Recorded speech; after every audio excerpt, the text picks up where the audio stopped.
Hey, I'm Barry Conrad and I'm chatting to Milky. I swear there are times it's like the universe aligns just how you need it. And when you least expect somebody different from the rest, makes you feel it.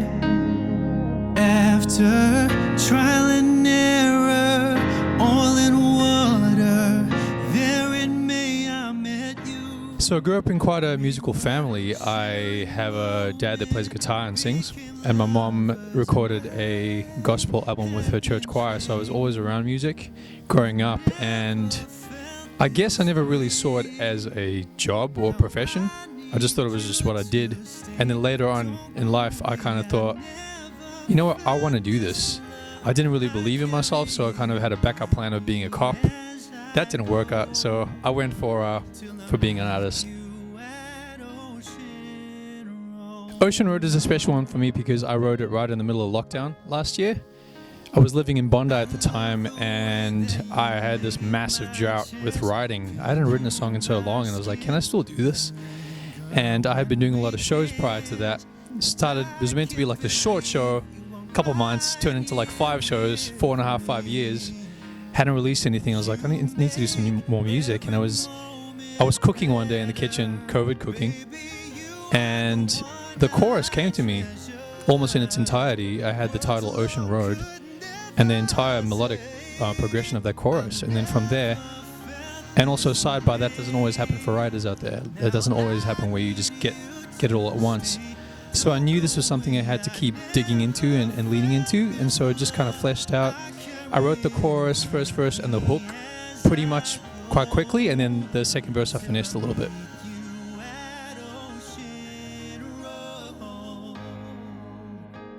Well, what was the question?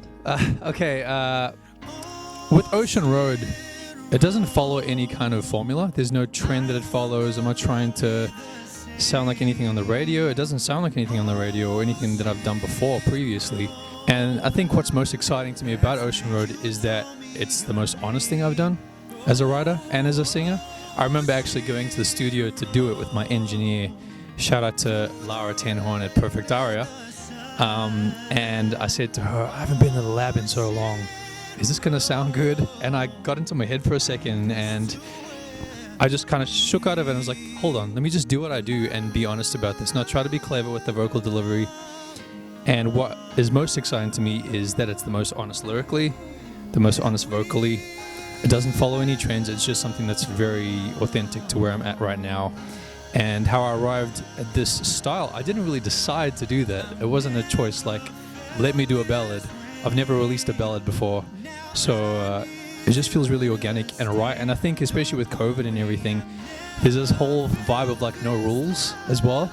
I'm just like throwing caution to the wind, pouring my heart into the song, which is really personal to me. And here we are. I describe my music as a fusion of pop and R&B. You're always going to have melodic pop hooks, melodic little catchy hooks throughout the song, and like a through thread of the background vocals, which I love building to sort of almost be like an instrument. It's funny because with writing, it can happen in any sort of situation, meaning I can top line, which means as a writer, you get a track from a producer and you write to the track. I do it that way sometimes. Sometimes I just write the melody and the lyrics without any instrument. With Ocean Road, everything came to me, and then I went to the piano afterwards to sort of clunk out the chords, and then I took it to my friend Rika to play. And then the other time is like when you go into a session with other writers, and okay, this is a job, we need to write the song to this brief. So there's those 3 sort of ways that I write. Mainly, I'm getting ideas and recording myself in the store, wherever I am, like a little melody, and then later on play it back. And oftentimes in the moment, I'm like, that's really good, and then I listen back, I'm like, that's whack. And then other times it's actually good, and I keep it and I build around it.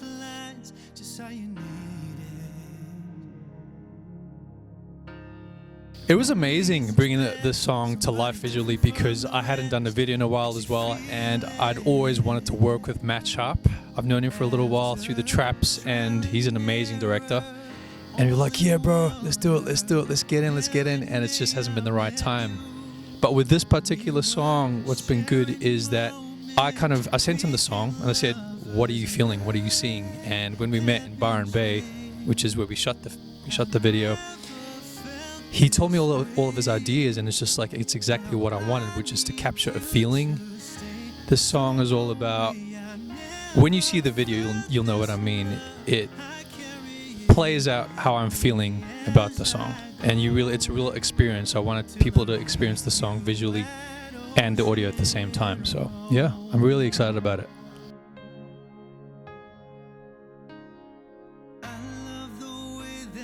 I think it's really important that the visual captures what I'm doing with the song, because sometimes you listen to a song and the video kind of ruins it after you see the video, and then other times a video enhances the song, and I really feel like in this case it does that, and I can't wait for you guys to see the video.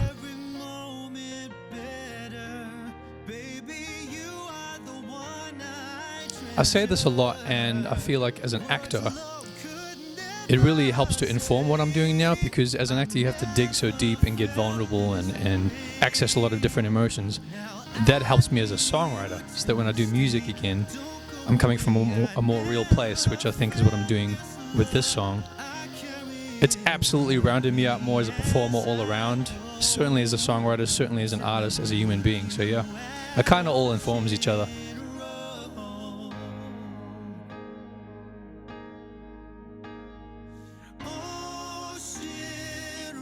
It's hilarious because people will be like messaging me on social media like, is Kane gonna do a song with the other cast? I'm like, no, I don't think that's gonna happen. I mean, I think we're too far gone at this point. Kane's the bad boy of the show, and for him to like break out in a song, I mean, stranger things have happened in a soap opera, so we'll see what happens.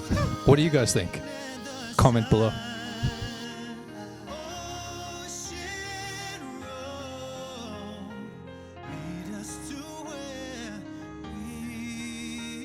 Talent shows. You know what I always tell people is when they ask me, should I audition for this and that? I'm like, my first answer is no. No, but what I really mean is it's so ruthless, and it first and foremost is a show. It's not fair. It's meant to be entertainment. So you're cast in a role.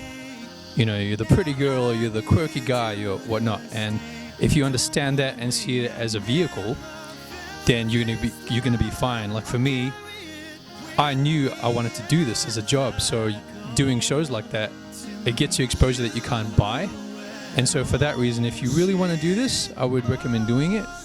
It certainly helped me and changed my life because it gave me that exposure. Because beforehand, I was behind the scenes a lot, writing for other artists, doing background vocals for other artists, and this sort of gave me my chance to step forward on my own and build my platform. So it's been great. It's been amazing. It's been really hard as well. So I would say X Factor specifically was the hardest and most rewarding thing, one of the most rewarding things I've ever done, because I got thrown into the deep end, learned how to deal with TV, performing on live TV, malfunctions on stage. It's just a roller coaster of things. Yeah, it's perfect training.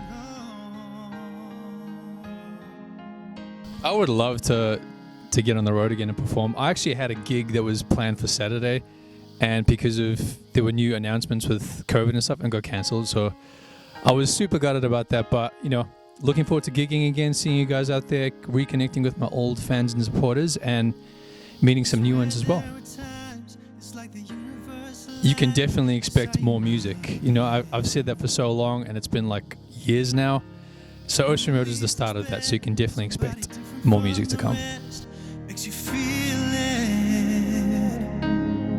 After trial and error, all in water, there in May I met you. We were sharing moments, became lovers, and I had been changed. I never felt this way. Now I need you to stay. Don't go away. I never felt this love. I carry it with me as I go, till I meet you at Ocean Road. I love the way that you lay in feeling you on my skin that linger when we kiss. Biggest musical influence, I would say, ultimately Stevie Wonder. Right here with me. Current dream collaboration, Rosalia. Every moment better, baby. One of the albums that's had the most impact on me would be Back at One, Brian McKnight. Could never say I'm never Looking forward to hearing from Adele again. I heard Lord's back, so looking forward to seeing what she's got up her sleeve. to stay. Don't go It would have to be I Will Always Love You, Whitney Houston, right? I mean, that song was gigantic for The Bodyguard, so I wish I wrote that one. as I go until I meet you. Miley Cyrus. Ocean Road. Favorite musical, Beautiful, the Carole King musical, and Neighbours, of course, for TV. Best concert I've ever attended. It was R&B Super Friday last year, I think, actually, which is pretty cool. There's a whole bunch of my favorite artists on there. That's where you told me A One Direction boy. What do you reckon?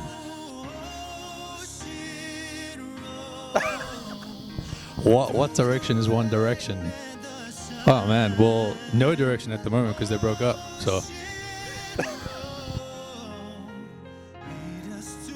favorite Disney movie would have to be The Lion King. Come on. What's guilty? What would you consider guilty? I mean, I don't listen to the Spice Girls or anything like that. Yeah, I don't know. Let me think. I've listened to some T Swift. I get down with her. The first person that came to mind is Beyonce. She's amazing. Yeah. Current artists who've had the most influence on music, I would say hip hop, Drake, Nicki Minaj, R&B, Beyonce, pop, Taylor Swift. Leif and the Chicken Wings. It's okay to have something done and not perfect. There's a story that I've told before to close friends of mine. I was actually in the choir in high school, way back, and they were doing that song, I Believe I Can Fly, and I didn't have any solos. I was just like one of the members, and the dude who was meant to do the second verse, he piped out at the last minute. He's like, oh bro, I can't do it. And so I stepped out and I just did it in the moment, and that moment like ignited something. I was like, I could do this, I want to do this.